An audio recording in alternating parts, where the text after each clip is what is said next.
Bueno, una vez más, bienvenidos a un nuevo programa de Crisis y Conflictos del siglo XX aquí por TLV1, en la compañía de Raúl Canicova y Héctor Giuliano. Y antes de comenzar la temática que hoy nos ocupa, nosotros atendemos y agradecemos las opiniones de la teleaudiencia, la mayoría elogiosas, y respondemos a algunas observaciones que pueden hacernos, referidas en este caso, en mi caso particular, a que yo dije al pasar que el libro Derrota Mundial de Salvador Dorrego no debía ser citado. Y lo reafirmo, en un paper académico, más allá de la intención y la honestidad del autor, no puede ser citada una obra en donde incurre, creo que no por ignorancia, en algunos datos muy equívocos. No lo vamos a aclarar porque si no nos detenemos mucho. Aquellos que lo han leído, que lo leen, se van a dar cuenta. Pero además el visceral anticomunismo del autor, a quien respetamos, hace que en la obra quede un poco devaluada la participación del mundo anglosajón demoliberal en lo que nosotros muy bien hemos llamado el partido de la guerra. Digamos, la confrontación entre el Reich y la Unión Soviética es prácticamente lo medular del libro. El tratamiento del aliado italiano es desmerecedor, incluso siguiendo los clichés anglosajones de la época. Y se puede decir de que es un libro muy temprano, que no había documentación suficiente, pero anterior a él y contemporáneamente tenemos los ingleses John Fuller, Basil Liddell-Hart, Russell Grenfell, todos militares, el jurista J.P. Biel, del año 48, Advance to Barbarism, el almirante Ophant de Vichy, y no olvidemos que en Alemania se tardó mucho en hacer una crítica, digamos, del status quo historiográfico debido a la situación de derrota y todo, pero existió Nosack con Der Untergang, que es una crítica del año 48 fenomenal al tema de el bombardeo indiscriminado, y las primeras obras de Paul Karel. Dicho claro, esto... Sí. Y agregarle solamente que, claro, que el libro de Salvador Borrego, los libros, porque Derrota Mundial es el más conocido, pero hay otros, y hay uno póstumo, Infiltración Mundial, y hay uno póstumo sobre... Sí, yo hablo específicamente de ese, sí, Derrota. De ese. Derrota fue tomado como un libro que es el primer ariete del revisionismo en habla hispánica y en América. Por supuesto, está desbalanceado porque él tiene, entre otras cosas, por la documentación. En la época que escribió ese libro, a 5 años de la guerra, en México, que es un lugar adverso para escribir estas cosas, en México, y como decía Rubén Darío, México tan lejos de Dios y tan cerca de los Estados Unidos, era difícil que enfrentara al mundo anglosajón de manera abierta. Por supuesto, era difícil. Entonces hizo hincapié en el comunismo. De todos modos, él el partido de la guerra lo percibe, pero con una postura un poco distinta a la nuestra, pero no opuesta. Es decir, entiende el tema. Le falta, yo creo que es un tema de documentación, porque en lo personal, don Salvador Borrego era un hombre de una honestidad intelectual que está fuera de discusión. Para no entrar en la discusión, por eso yo no hablo de que sea deshonesto. No, ocurre para nada. Un poco como al padre Menville acá. Sí. Entra en una dialéctica de la Guerra Fría en donde el anticomunismo es lo más importante y no se da cuenta de que a veces en la propia tropa dentro de Occidente también tenés un caballo de Troya. Pero solamente esta frase, ¿no? Que evidentemente nosotros sabemos, ya hoy casi todo el mundo lo sabe, que el comunismo es un engendro occidental y como dijo Solzhenitsyn, Rusia fue la primera víctima del comunismo. Eso lo dijo Solzhenitsyn en los Estados Unidos. ¿no? Pero no estamos hablando nosotros, por eso hemos matizado respecto de lo que ha sido la Unión Soviética stalinista. Claro, pero no caigamos más en esta dialéctica. Porque si no vamos muy interesante, pero merece un programa aparte. Pero, de acuerdo. A ver, ubiquémonos para los espectadores. Nosotros estamos analizando lo que llamamos la inmediata posguerra. Ojo. Estamos hablando de las circunstancias inmediatas que siguieron a la rendición incondicional de Alemania en Europa y de Japón en Asia. En ese punto de situación estamos. Así como analizamos los primeros momentos de la ocupación alemana, hoy vamos a dedicarnos a hablar de la rendición japonesa en cuanto a sus efectos. Como introito, nada más, como planteo de la situación, habría para señalar algunas analogías y diferencias entre el trato a Alemania y el trato a Japón. Muy generales, pero, porque si entramos en la casuística hay 20.000 variantes. ¿Qué son? La primera de ellas fue que las pérdidas territoriales directas de Japón comparativamente fueron menores, porque el territorio japonés no daba como el territorio alemán, que le amputaron más del 16 al 20% del territorio, ¿no? Las pérdidas territoriales de Japón impuestas de hecho fueron... Perdón, la Alemania democrática es el 30% del territorio. ¿Cómo? La Alemania, la No, DDR después. Dice amputado al Reich. Amputado correcto. al Reich, a Sí, la por un frontera de momento, un lapsus de 1937. sí. Quiero decir, en Japón no había tierra para amputarle, pero las pérdidas territoriales fueron sensibles desde el punto de vista político, estratégico y cultural en por lo menos 3 puntos. El primero fue la pérdida de la parte sur de la isla Sajalín por parte de los rusos. Después, la pérdida del archipiélago de las Islas Kuriles, que eran netamente ¿Sajalín japonesas. sur o norte? Sur. En la isla de Sajalín había sido producto de la guerra ruso-japonesa de 1905, donde Japón le impuso ceder la mitad sur de la isla Sajalín, que es una isla alargada que cae al sur de la península de Kamchatka. Exacto, Kamchatka. ¿no? Sí. Kamchatka. Entre la península de Kamchatka y el norte de Japón. O sea que ahí había una reivindicación rusa, digamos así. En las Islas Kuriles no, las Islas Kuriles habían sido siempre japonesas y no se objetaba, por eso el Japón las reclama a una hora, aunque ha tenido que concederlas de hecho, ¿no? Y eso sí, con expulsión de la población, porque la población japonesa que vivía en Sajalín y en Kuriles fue expulsada. 400.000. Sí, aproximadamente. Solamente en las Kuriles 300.000, en Sajalín no sé. Y la tercera pérdida territorial fue la isla de Taiwán. Claro, porque la isla de Taiwán pertenecía a Japón desde la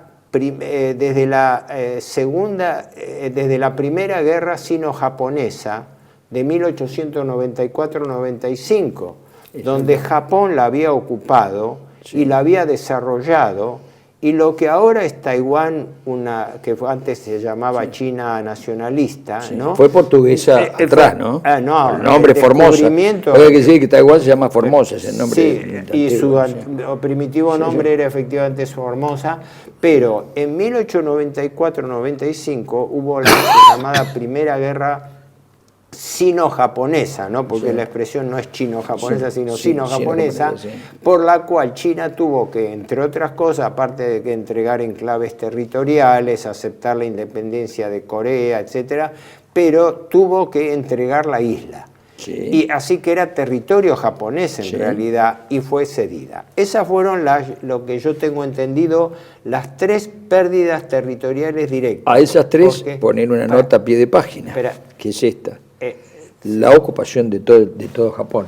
Entonces ahí ya la pérdida territorial efectiva más la ocupación de todo Japón, el sometimiento de todo Japón.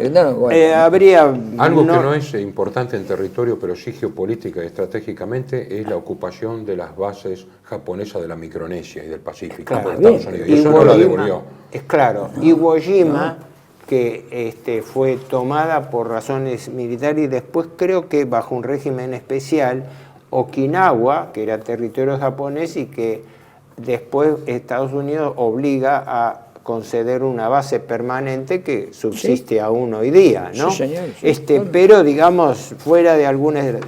lo que me quería referir es que no puede hablarse de pérdidas territoriales metropolitanas importantes. Tampoco hay mucho territorio Japón, para ceder. porque no tenía mucho territorio para ceder. Al revés, el problema que se encontraron los norteamericanos era un archipiélago superpoblado, hambriento, porque el primer problema que tenían que resolver era el hambre, ¿no? No estaba como para concederle. Eso es un capítulo, sí. Es muy importante señalar que se barajó la posibilidad de partición como en Alemania. Pero sí. Truman se negó por desconfianza a la Unión Soviética. Imagínense una parte de Japón bajo dominio stalinista. Enseguida había una república socialista japonesa para el futuro. ¿Y qué pasaba con el emperador? Claro. Porque ahí... Déjame llegar a esto, claro. Claro. El régimen de ocupación fue distinto, porque Alemania en su primer momento se disuelve como Estado, se divide en 4 zonas de ocupación, mientras que en cambio Japón es monopolio de Estados Unidos. Indudablemente. Hubo, entiendo, fuerzas simbólicas de Gran Bretaña, Australia y Nueva Zelanda. Pero los norteamericanos mantuvieron una fuerza de ocupación en Japón inicialmente de entre 300 y 350.000 hombres. Y el jefe de gobierno es MacArthur. Y designaron a MacArthur con el título de comandante supremo de las potencias aliadas ocupantes de Japón. Con lo cual él tenía el carácter de un virrey en Japón. Y aparte por su personalidad lo pretendía hacer. ¿no? Porque... Ahora, MacArthur atendió el consejo de Ruth Benedict. El emperador no lo toque. Porque ahí sí que va a tener guerra continua. Y había miembros de la familia imperial y algunos intelectuales, liberales entre comillas, que querían la destitución del emperador. E incluso... era la dura norteamericana que siempre existió, el juicio de Hirohito como criminal de guerra. Bueno, y MacArthur se sacó una foto. Justamente eso. MacArthur, como virrey, como jefe supremo, las siglas eran SCAP, porque simplificaban. Es decir, era un pero la palabra virrey encaja perfecto. Creado para él. Virrey, jefe de gobierno. Para decir, yo soy el conquistador. Es más, algunos rescatan la figura del shogun, porque el shogun en la Edad Media japonesa era el comandante en jefe de las Fuerzas Armadas, que después con el correr de los siglos, es claro, el jefe de las Fuerzas Armadas terminó imponiendo la dinastía hasta la dinastía Meiji, que es cuando el Japón moderno elimina la figura del shogun. Claro, pero tenés eso exactamente que aclararlo a veces para los espectadores. Japón es una monarquía que durante varios periodos, no solo interrumpidos, tuvo también hereditario el shogunato, el shogun. O sea, es como si el jefe de Estado y el primer ministro, está el monarca, el primer ministro también es hereditario. El shogun es el jefe de gobierno. Claro. Ahora, el shogunato también era hereditario. Eso es lo que fue suprimido. Pero Japón vivió mucho tiempo con esa diarquía. Fue una diarquía, o sea, una monarquía que fue diarquía en los hechos. No vamos a enredar en la historia pero para explicarlo, Japón, pero que paradójicamente se rescataron para MacArthur funciones del shogun. Cuando el shogun otrora era comandante en jefe que tenía superioridad en las decisiones militares sobre el emperador. De todas maneras, ahí sí, lo que vos decías es importante. MacArthur fue un defensor de Hirohito, porque recordemos lo siguiente, la famosa frase de Hanson Baldwin, cuando en los grandes errores de la guerra, este periodista y escritor norteamericano, que dijo, nosotros hicimos no sé si habló de no criminalidad, pero hicimos un error grosero con Japón.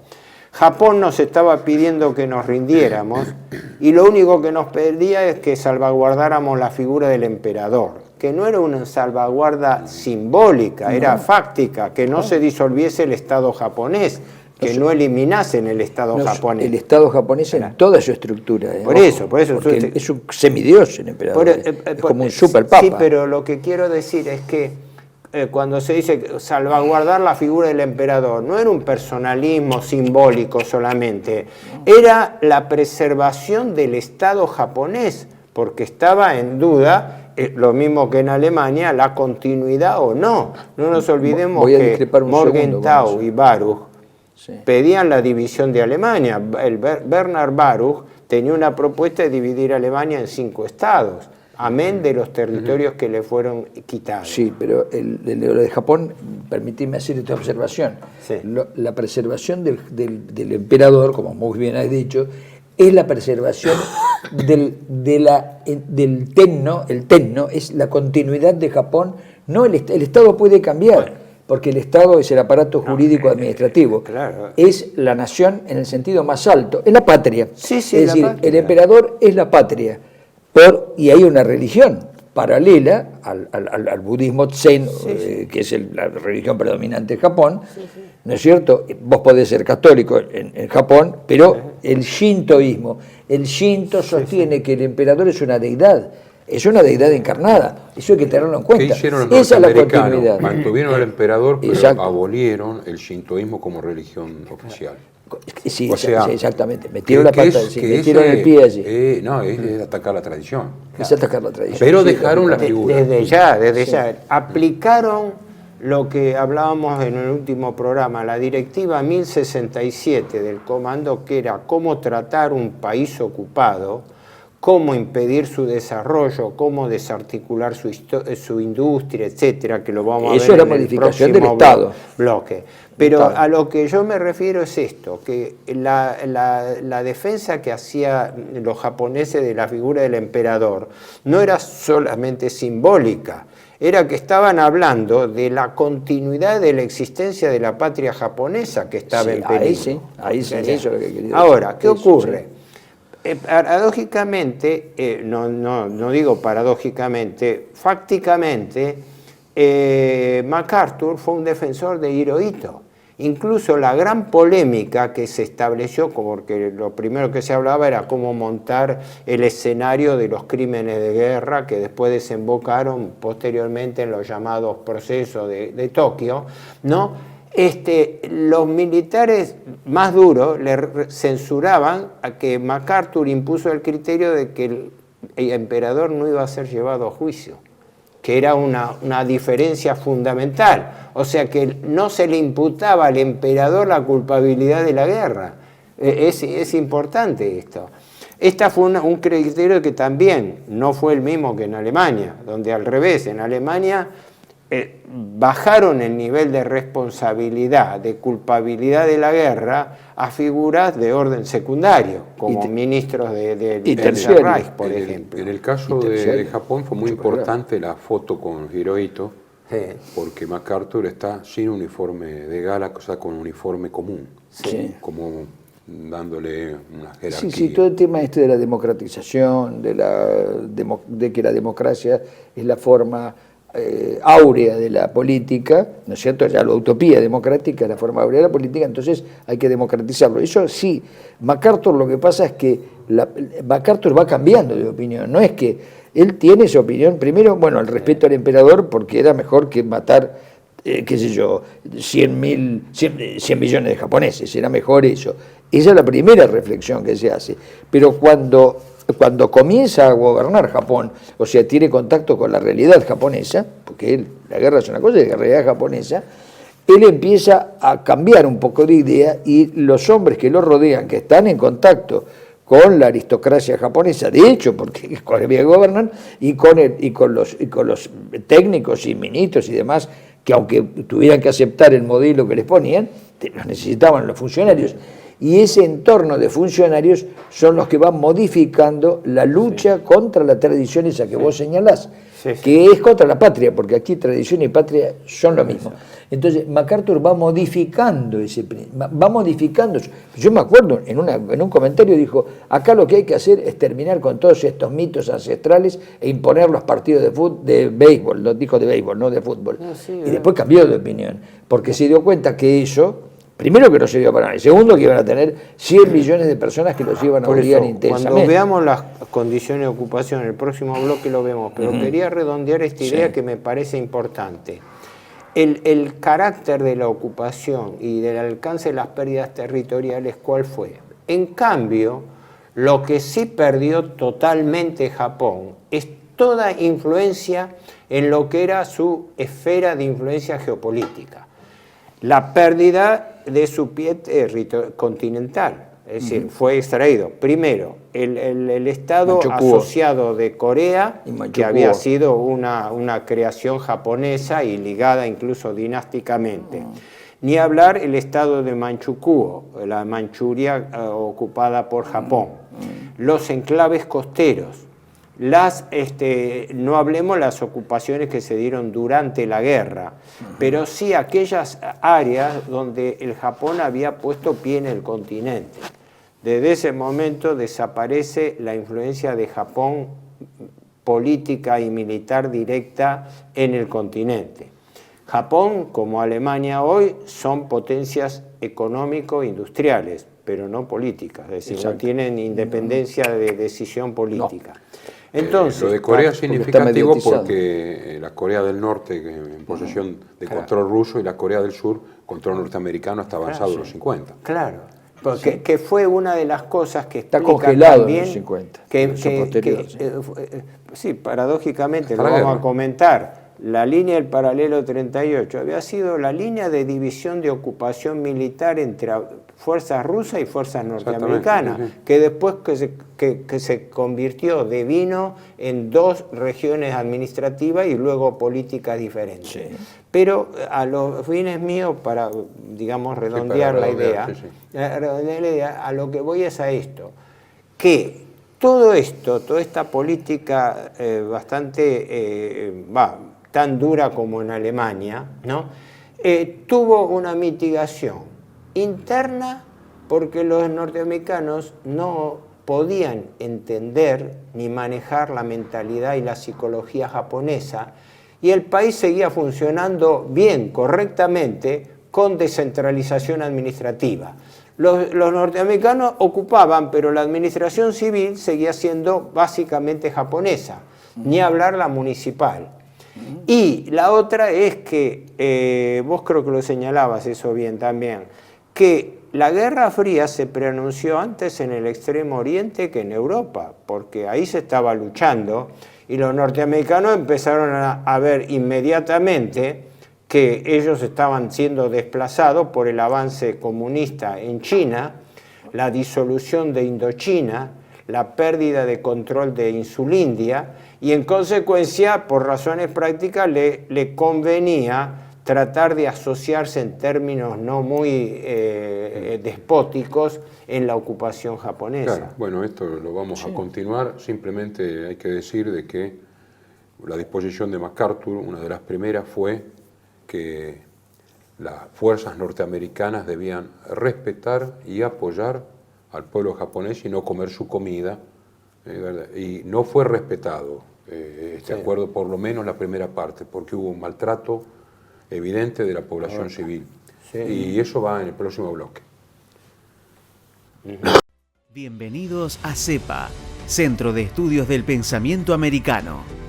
Nuevo sitio web de cursos de formación en política, filosofía, historia, literatura, geopolítica, religión, psicología y más. Cursos de formación que reflejan el verdadero pensamiento americano. Lo invitamos a elegir el curso de su agrado ingresando en www.cepa.la.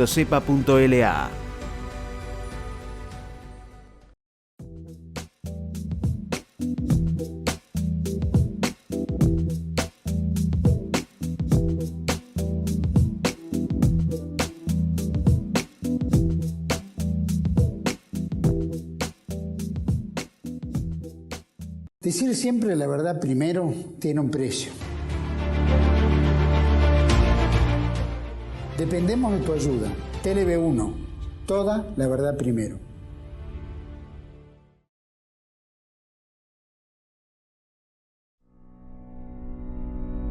TLB1 se complace en anunciar que estará transmitiendo en su canal TLB1 Clips valiosos programas emitidos antes de la censura sufrida. El lienzo prohibido, el revés del derecho, combates por nuestra historia, disenso, historias de Malvinas, entre otros que podrán encontrar en este enlace.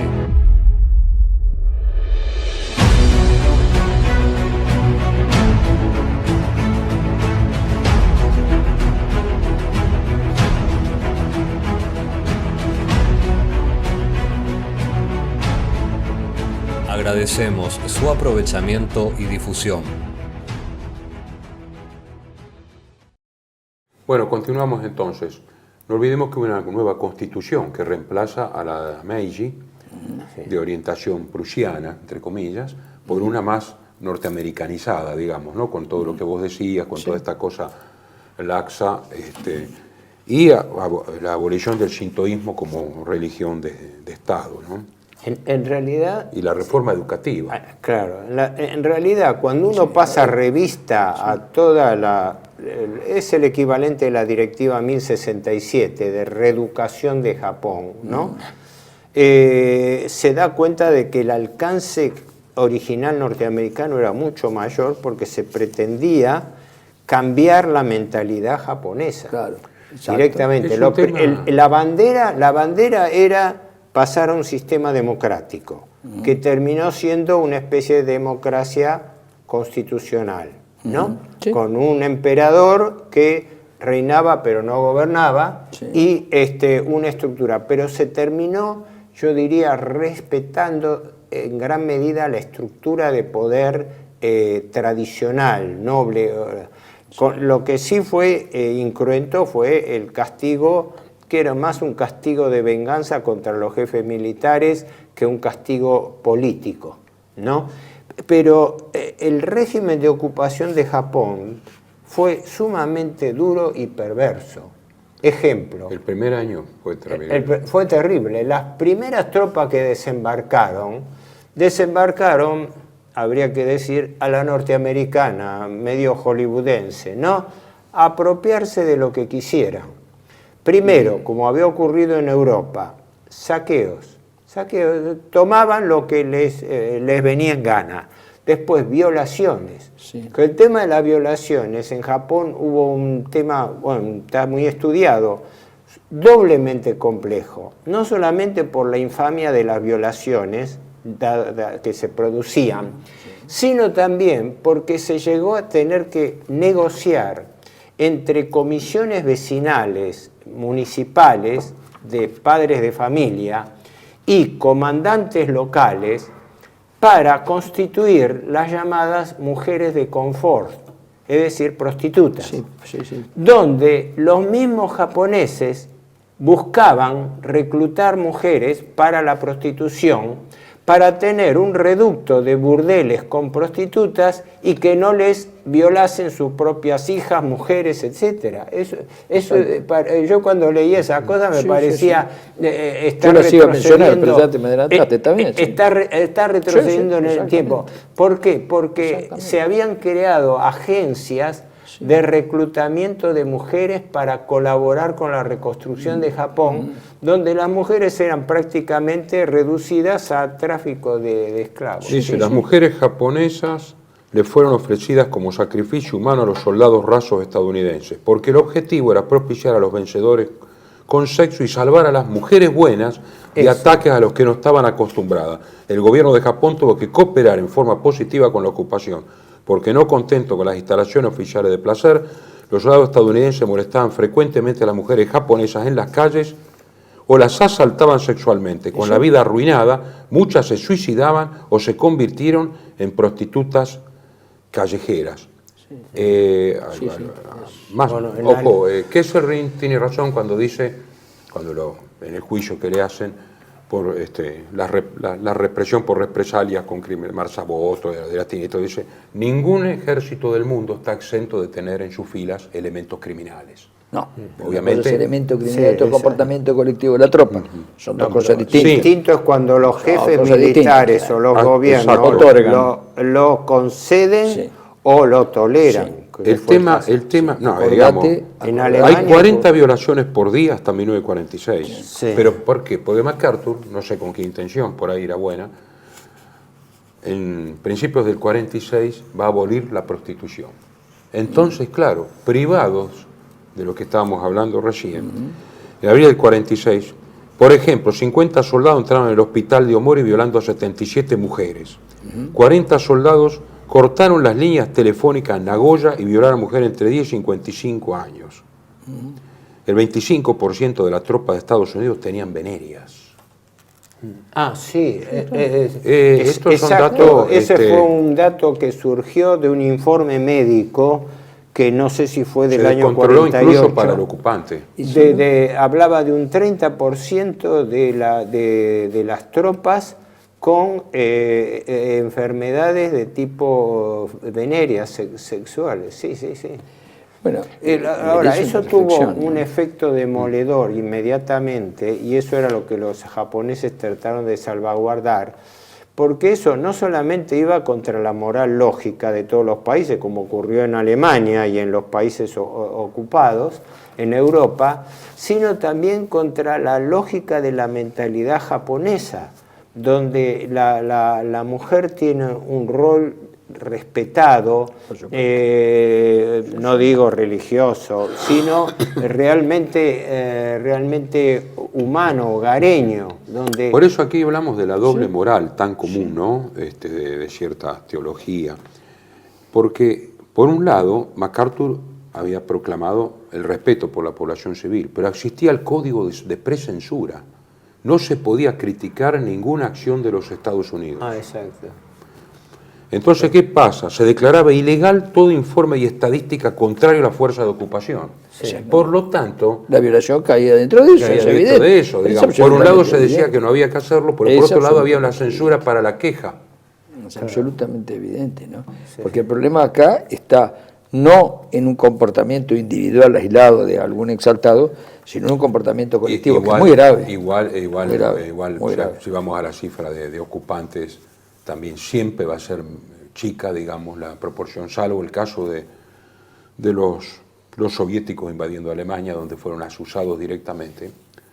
Digamos, siempre hay un porcentaje chico, no es que todos los norteamericanos violaban, incluso hubo muchos soldados, y eso se vio después, que compartían comida y todo, en todas partes hay de todo, ¿no? Ahora, completaste eso. No, iba a decir porque... que con la nueva constitución, como quisieron incluso destruir la industria, desmantelarla, exacto, ahí pero viene. la Guerra Fría llega en ayuda de los industriales. Es que el modelo que se aplicó era un calco del Plan Morgenthau y de su correlato, que era la Directiva Militar 1067, ¿no? Que no sé si se aplicó directamente allí, porque la Directiva 1067 era una directiva, por lo menos norteamericana, pero bajo el comando aliado, porque la había emitido Eisenhower, directiva a todos los comandantes de zonas de ocupación en Alemania y en los territorios ocupados, que fue extendida al Japón,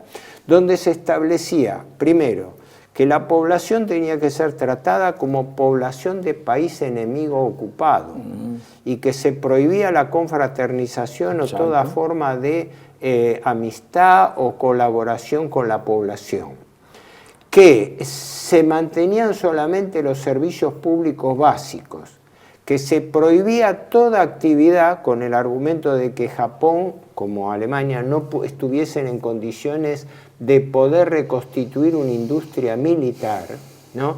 No nos olvidemos que empresas que hoy se conocen como la Toyota y las grandes Suzuki, empresas, Mitsubishi, que hacía el cero. Eran grandes conglomerados económicos que abastecían material tanto civil como militar. Así que desde entonces se da el proceso ese, ¿no? de desnacionalización de la industria, la conversión en empresas multinacionales con participación norteamericana o participación financiera. Exacto. Pero después, la reforma educativa también, para que esa fue una de las cosas que más afectó la psicología japonesa.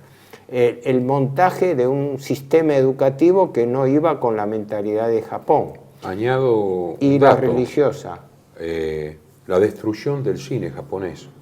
Solamente se puede recuperar el muy abundante y de calidad la cinematografía de entreguerras, porque estaba en otros países. La que estaba ahí fue destruida. Destruida, sí.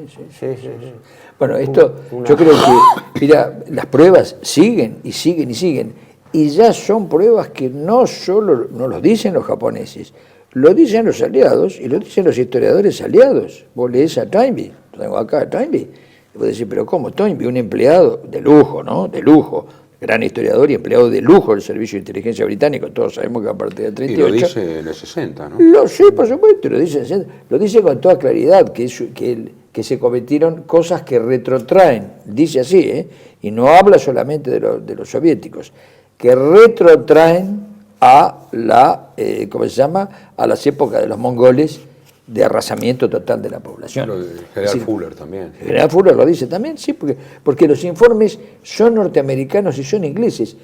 Los informes de ellos, por supuesto, se les da circulación o no.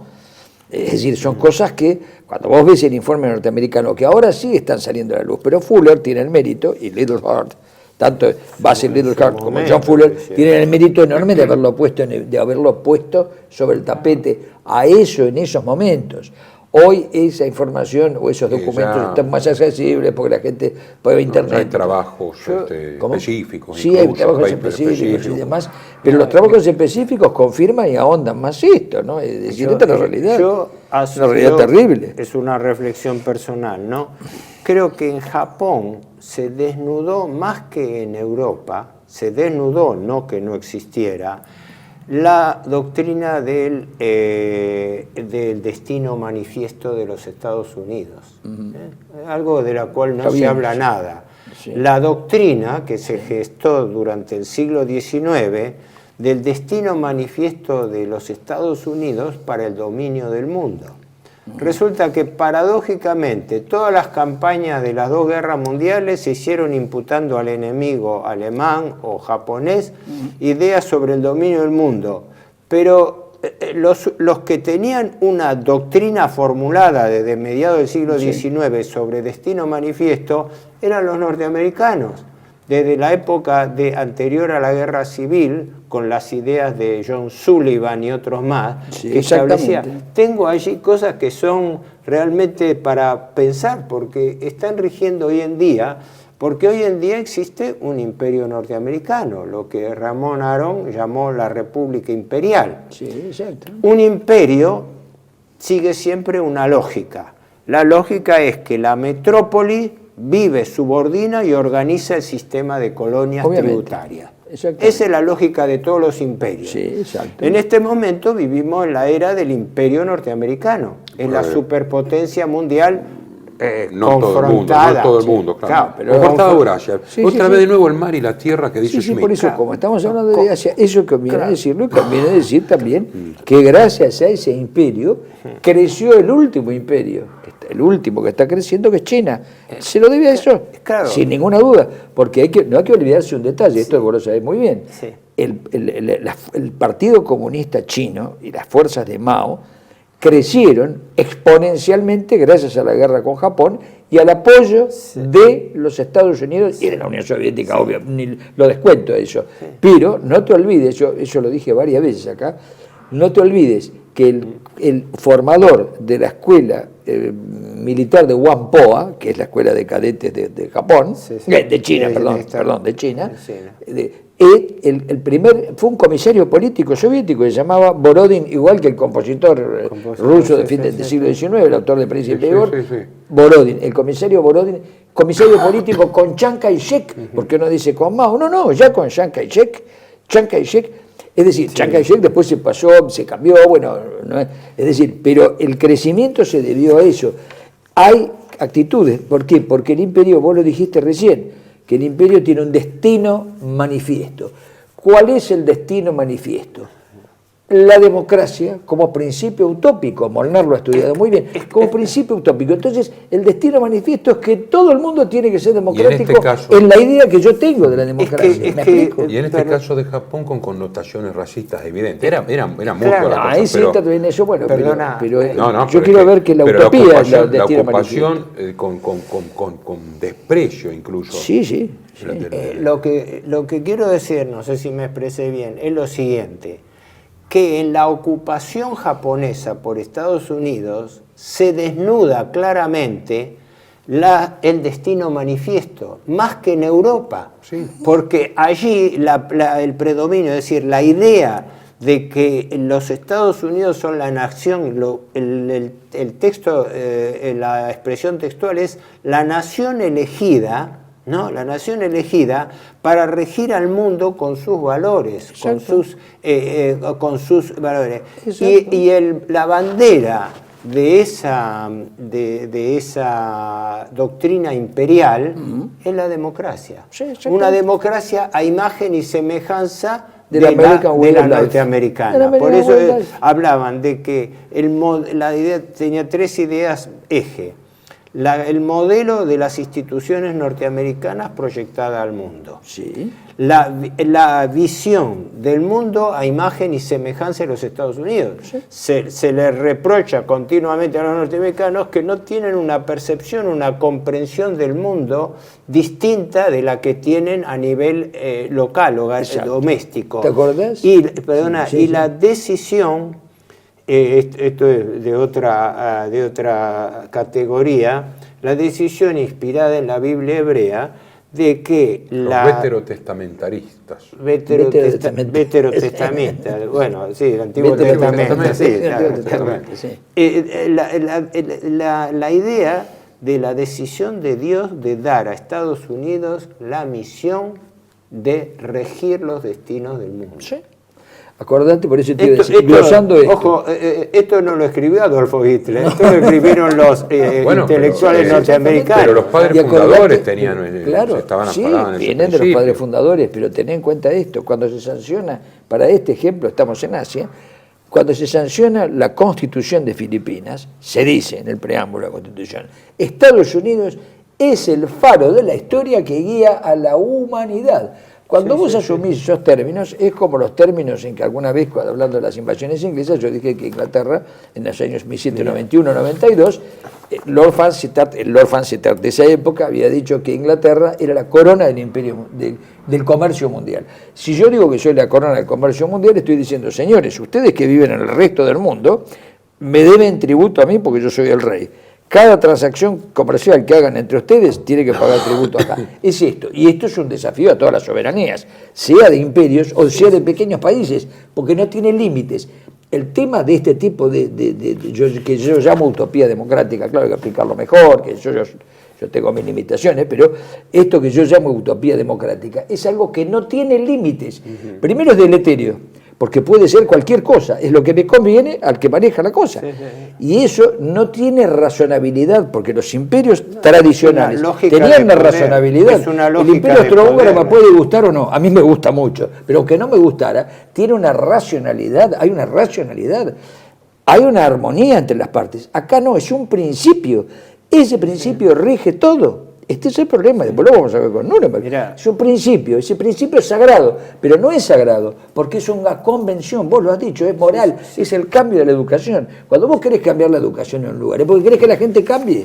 Por eso me pareció importante señalarlo ahora, porque no hemos hablado, debiéramos dedicarle un programa especial a explicar lo que es, porque el destino manifiesto fue tomado. Acuérdense que hemos hablado bastante cuando empezamos ya con la posrevolución francesa y todas las utopías. No, pero todo esto hay que tener como una cosa, porque son las invariantes de la historia. Hay variantes e invariantes. Permítanme una reflexión personal final, que es esto.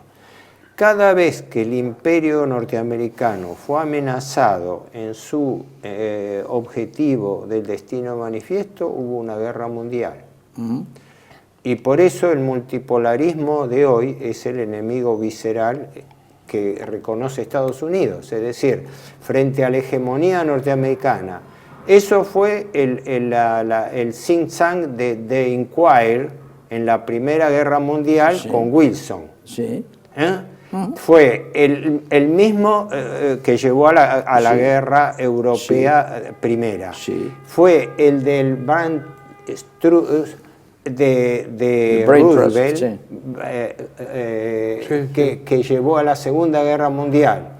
Y, esto es opinable desde ya, es el peligro que se está afrontando ahora cuando se está desafiando con el multipolarismo el imperio mundial norteamericano. Claro, pero con esta observación, siempre los imperios tradicionales son espirituales y empíricos. Este es moral y utópico. Este es el problema. Dice, mi moral, mi sistema moral es el único, otro no puede haber. Fundamental, hay un tema muy fundamental, grave, ¿no? Que Estados Unidos siempre necesitó la colaboración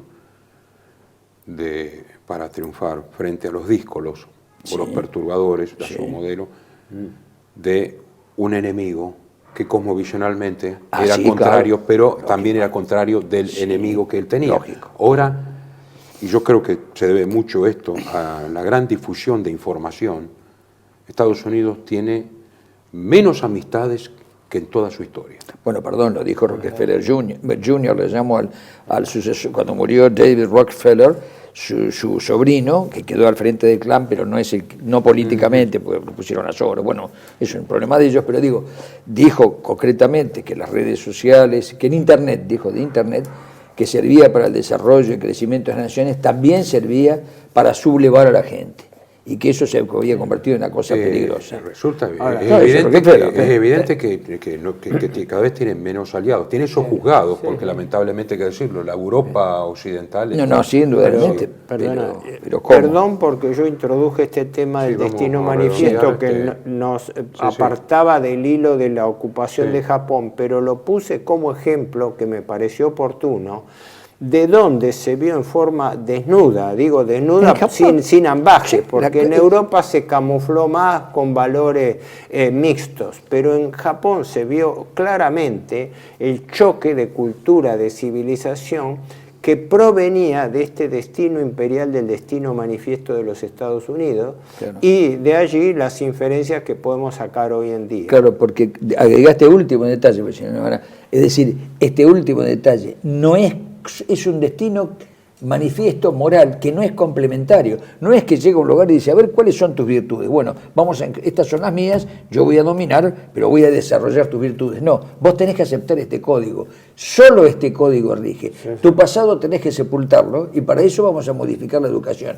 Eso yo lo entiendo como una cosa muy grave, porque liquida todo. Entonces, si para vos no tenés cerrar, pasado, ya vamos a ver en algún momento la bibliografía, pero recomendamos el libro de Theodor von Laue, The World Revolution of Westernization, la revolución mundial de la occidentalización, que se ocupa de este tema, donde dice que de todas las ideologías o formas de entender el mundo y la vida, la revolución liberal ha sido la más totalitaria. Y es un norteamericano, de alta universidad de Estados Unidos, porque dice que se mete dentro de las vidas privadas. Sí, por eso yo le llamo utópica, porque es liberal, porque no es económica. Quiere ordenar la sociedad de acuerdo a determinadas líneas imperiales, pero no pretende cambiar la mente de la gente. Claro, pero los ingleses querían la modificación de la economía, que fuera liberal. Después se dio un paso más. No, tenés que modificar todo, la moral, tu interioridad. Tenemos que seguir ahora con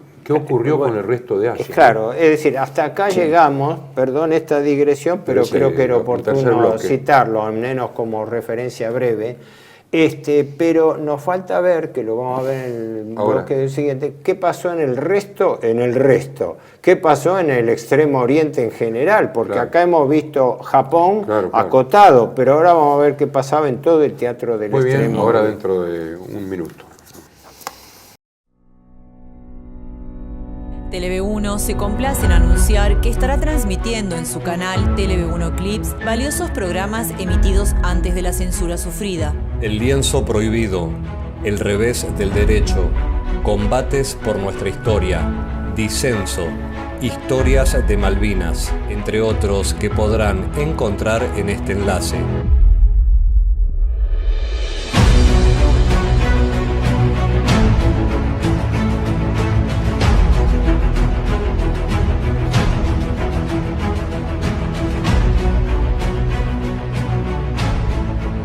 Agradecemos su aprovechamiento y difusión.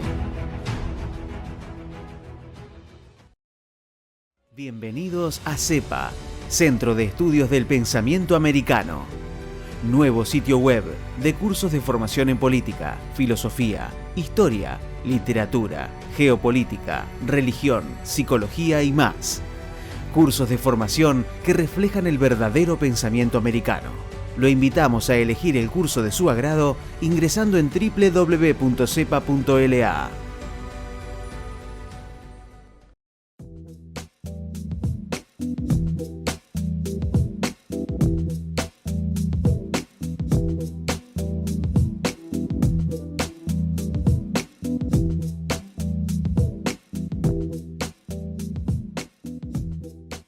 Decir siempre la verdad primero tiene un precio. Dependemos de tu ayuda. TLV1, toda la verdad primero.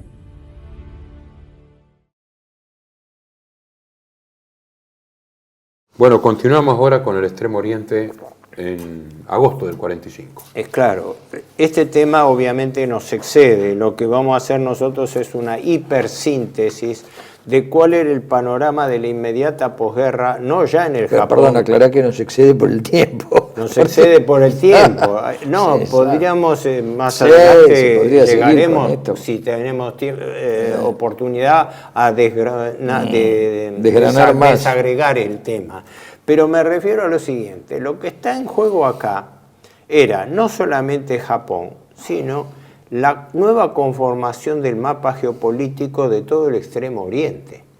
Entonces, para identificar rápidamente teatros de operaciones donde jugó este cambio, tenemos, para decirlo de norte a sur, en el norte las tropas soviéticas iniciaron el 9 de agosto, junto con la segunda bomba atómica en Hiroshima, en Nagasaki, y desencadenaron la ofensiva que ellos llamaron Tormenta de Agosto, la ofensiva sobre los territorios ocupados por Japón en Manchuria, Manchukuo, y llegaron a Corea ocupando el norte hasta el paralelo 38. Sí. ¿No?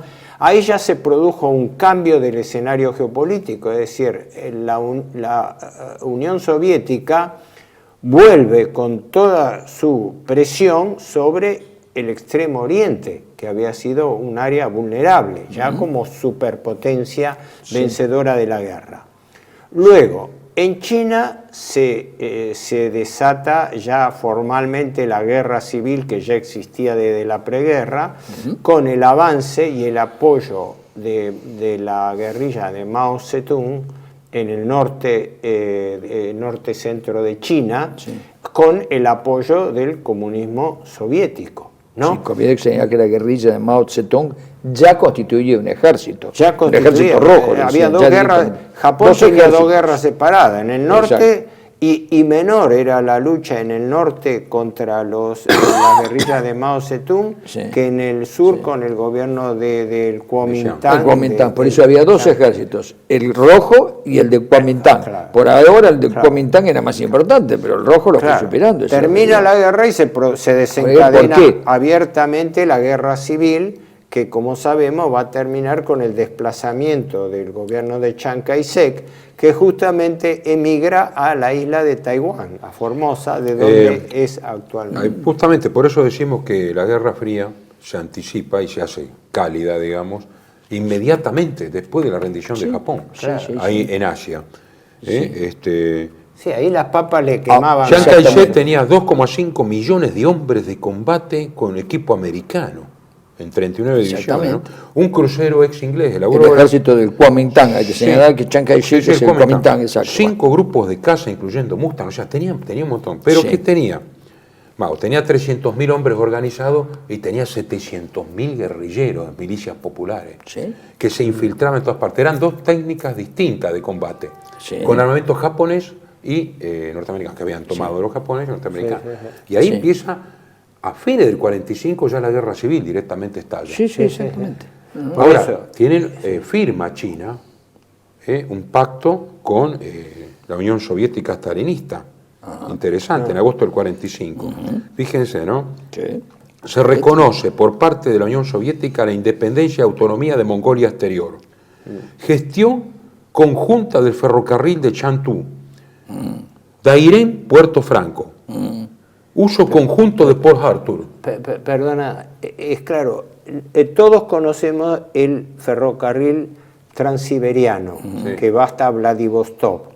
Pero los rusos tenían el proyecto del ferrocarril transmanchuriano, que bajaba por Mongolia y llegaba a Manchuria justamente, y se desembocaba en uno de los puertos del norte, que estaba frenado. Claro. El uso conjunto de Port Arthur, el apoyo militar al gobierno nacional, decía Stalin, al gobierno nacional, y reconocía a China la posesión de Manchuria, la retirada de tropas soviéticas a partir de la rendición de Japón en 3 meses, pero el apoyo a la guerrilla de Mao, por otra parte. Claro, por eso no me meto, pero se meten ustedes, muchachos. Sí. Por eso acá, ¿cuál es el intríngulis geopolítico?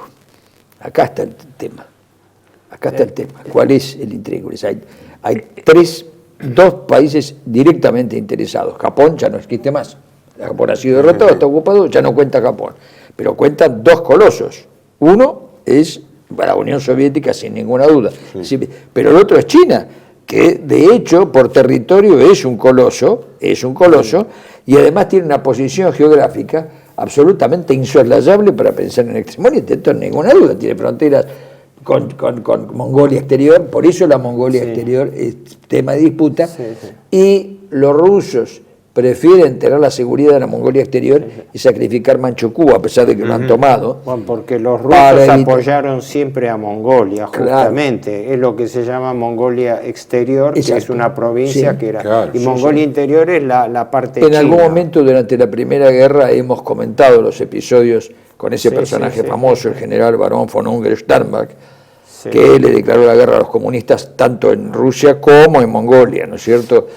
Pero acá, y el gobierno comunista en Mongolia. Pero ahí está el problema de las 2 geopolíticas, porque la geopolítica soviética y la geopolítica china, o una está subordinada a otra o manchan juntas. Y Estados Unidos no quiere eso. Por eso ahí está el problema. Estos temas son insondables cuando uno los empieza a analizar en detalle, pero esta es... volviendo a la famosa imputación, las consecuencias del reparto del mundo en Yalta-Potsdam, donde Estados Unidos, pese a ser una superpotencia nuclear, no frenó drásticamente el avance chino. Desde ya que estaba fuertemente descolocado. ¿Chino o soviético? Chino comunista. Chino comunista, claro. No torció el destino de la guerra. Mitad porque no podía hacerlo dentro del vasto territorio chino, dentro de la posguerra, pero lo podía hacer como lo hizo, apoyando las tropas de Chiang Kai-shek, que Chiang Kai-shek tenía eso, pero que estaba corrompida hasta la médula de los huesos por los señores de la guerra, donde Chiang Kai-shek no manejaba el gobierno unificado chino, y entonces se decidió, como se pasa tantas veces, sacrificarlo dándole un reducto y que tuviese su república propia emigrando a Taiwán. Vos fíjate que esto que vos estás señalando, Héctor, es un anticipo de la guerra de Corea, que es en forma raquítica este conflicto. Raquítico, digo, porque Corea es así chiquitita, China es enorme.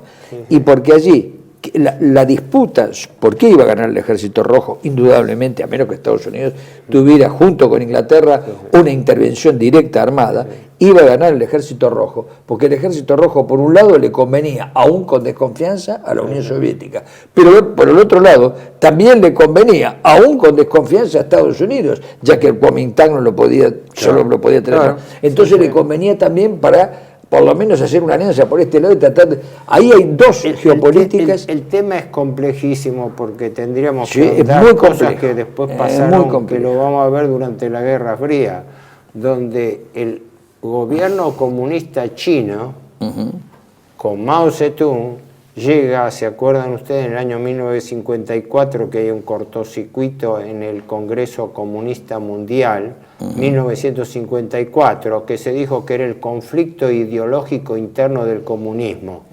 Y se soslaya decir que la principal recriminación de Mao Zedong, ya no existía Stalin, era Khrushchev bueno, estaba recientemente muerto. Khrushchev y Bulganin. Era el reproche al saqueo que habían hecho los rusos de Manchuria, porque cuando los rusos llegaron a Manchuria, que estaba industrializada por los japoneses, levantaron y hicieron un saqueo total. Cuando ocuparon los comunistas, se encontraron con... Y eso estalla después como conflicto ideológico en el año 54.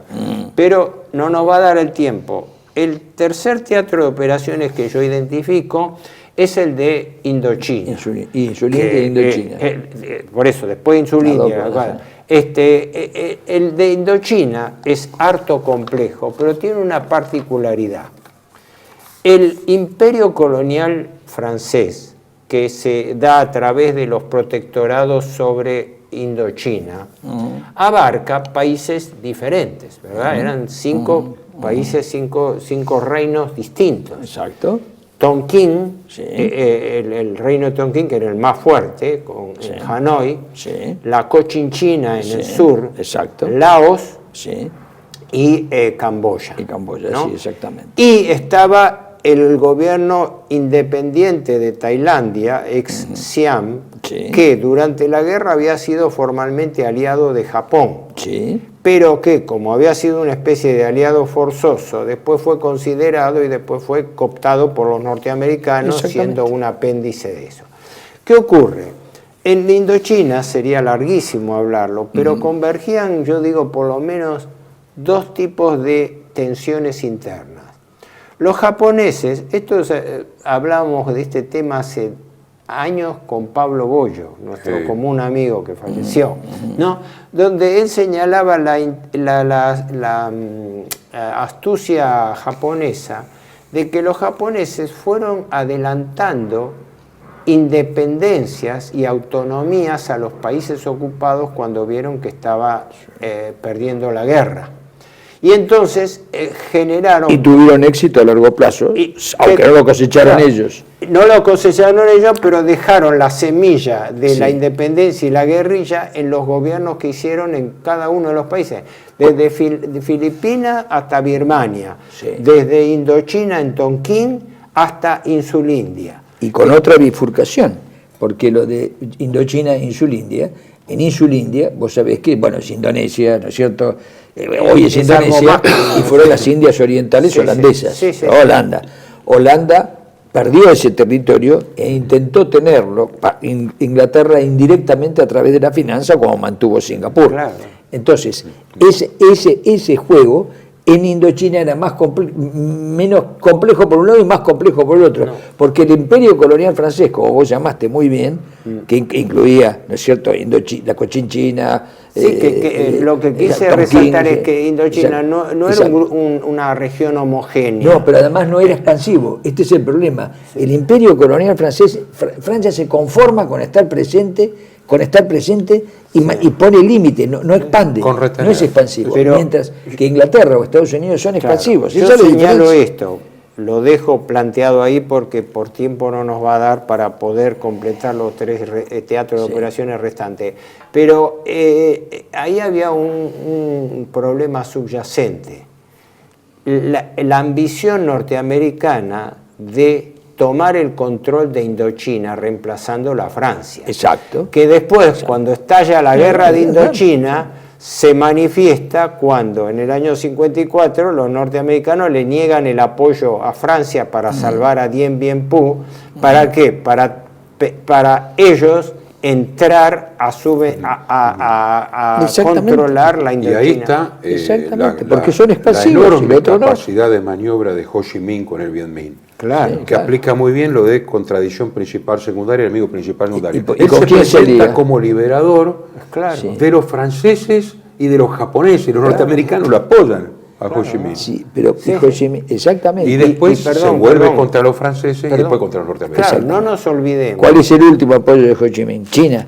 Pero por una cuestión, porque está en la lógica empírica de las cosas, no, lo cultural además, en la lógica empírica de los hechos, porque Camboya también, y Camboya no es decir, no está ligado a China. Quise llegar hasta ahí porque cada país es Muchos historiadores dicen que la resistencia de Ho Chi Minh a los japoneses fue más bien simbólica.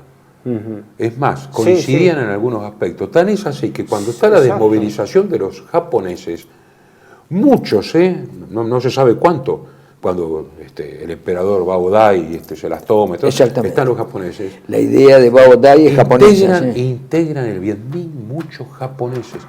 ¿Por qué? Porque reemplazaba como, digamos, como revancha Ho Chi Minh contra los colonialistas. Hay un general japonés, imperial japonés, dame el nombre. El coronel Matsanabe Tsuji, así está, el genio de la toma de Singapur, que desapareció dentro de Vietnam, luego Vietcong. Por eso, el tema de Indochina es muy rico en eso. Se podría extender un símil a Birmania, porque en Birmania también existió un gobierno. Claro, los aliados hablaban alegremente de gobierno títere, como si ellos no tuviesen gobiernos títere en cada uno de los países que conquistaban, ¿no? Pero la gran ventaja de Japón fue el aspecto étnico. Ellos eran ocupantes asiáticos, claro, amarillos. Bueno. Las potencias coloniales que habían explotado todo el extremo oriente eran europeas. Exacto. Con lo cual ahí se produce el proceso ahí es donde más se ve lo que yo llamo el proceso de deseuropeización del mundo. Es decir, donde los imperios coloniales se retraen. Sí. Y eso pasa al cuarto teatro de operaciones, por así decirlo, para llamarlo de una manera, que es Insulindia. Aclaremos, Insulindia efectivamente coincide básicamente con todo el gran archipiélago de Indonesia, ¿no? Pero llega hasta Papúa Occidental, ¿no? Papúa Occidental, porque la Papúa Oriental es británica, ¿no? Exacto, sí. Y consecuentemente toda esa zona que había sido el gran imperio colonial holandés provenía de la vieja compañía holandesa de... La Nueva Guinea, la mitad es holandesa y por extensión luego de Indonesia, y la otra mitad que se llama Papúa, así se llama Papúa Occidental tiene una denominación, Papúa Occidental... Papúa le llaman. Yo lo conozco como Papúa en el mapa. No, Papúa Occidental es Indonesia. Papúa Oriental quise decir, perdón, otro nombre. Claro, obviamente, pero la oriental es Indonesia y fue Holanda, junto con la mitad de la isla de Timor. Fue portuguesa y luego otra holandesa. de influencia británica, ¿no? Y la otra fue de influencia británica, a trámite a Australia, vía Australia. No, se llama territorio de Papuasia o Papúa. Una es Nueva Guinea, que es la occidental, y la otra se llama Papúa Nueva Guinea, que era la británica. Ahora son territorio independiente. Pero ¿ahí qué es? Ahí pierde la hegemonía Holanda sobre una de las zonas de recursos naturales más grandes del mundo. No solamente el petróleo, el caucho, los alimentos. La principal fuente de alimentos de Japón era Insulindia. Por eso Estados Unidos, cuando provoca la guerra contra Japón, lo que hace es el bloqueo comercial, fuerza a Holanda al bloqueo comercial contra Japón, y es lo que desata la idea de Japón de que si no tuerce la cosa militarmente no podía retomarlo. Allí hay algo que nosotros no sabemos, quizás lo sepas vos. Es decir, ¿qué pasó entre Holanda e Inglaterra? Porque Inglaterra no perdió los enclaves de Borneo, de ¿cómo se llama? Inglaterra tenía la península de Malaca, lo que hoy en día es Malasia, y Singapur, que ahora es una especie de ciudad-estado o isla-estado. Exactamente. Pero eso no lo perdió, eso que en un momento se llamó establecimiento del estrecho, bajo gobierno inglés, quedó como Singapur, y después vino la independencia por otro lado, que es otra cosa, pero digo, no se incorporó a Indonesia. Todo lo que se incorporó a Indonesia es lo que era Holanda. Ahora, ¿qué arreglo hubo entre Holanda e Inglaterra para que Inglaterra le sugiriera a Holanda que dejara esos territorios? Pero hay un detalle. Creo que había una maniobra financiera que después fracasó. Sarawak, una Brunei, parte, la franja norte de la isla de Borneo. Bueno, Indonesia tiene 4 grandes islas, ¿no? Java, Sumatra, Borneo y Celebes. La más grande, que es Borneo, toda la costa norte estaba abarcada por el Sarawak, que era británico. Y el protectorado de Brunei, y Brunei en el ángulo, que también. Luego, después de la guerra, eso se descompuso, pero ahora el Sarawak entiendo que es parte de Indonesia. Brunei no, es un sultanato propio y de los más ricos del mundo. Pero en ese momento, quiero decir, se produce una descomposición de Insulindia, donde los intereses holandeses son barridos en principio. sí. En cambio, los ingleses retienen Exactamente. la influencia sobre Malasia y Singapur, Que que era después va a haber- clave en las comunicaciones. Que después va a haber guerras de indias. descolonización que vamos a ver. ¿Cuándo que fue son muy- incorporada Sarawak y Brunei? Brunei Creo no, que a pero principios Sarawak. de la década del 50. No sé por qué me Ah, suena. Claro, Indonesia, cuando viene ¿no? el proceso de descolonización que costó también. Sí, Sí, que lo no vamos a fueron- ver en sí, la no Guerra fueron Fría. el Pacífico. Yo creo que Do- redondeamos ya dos para no menciones extendernos porque nos habíamos hipersintéticas. tendido antes. Hipersintéticas. Filipinas, que bajo Japón concedió un gobierno autónomo que estaba presidido por Laurel, Sí. que después es mantenido por los norteamericanos, Sí.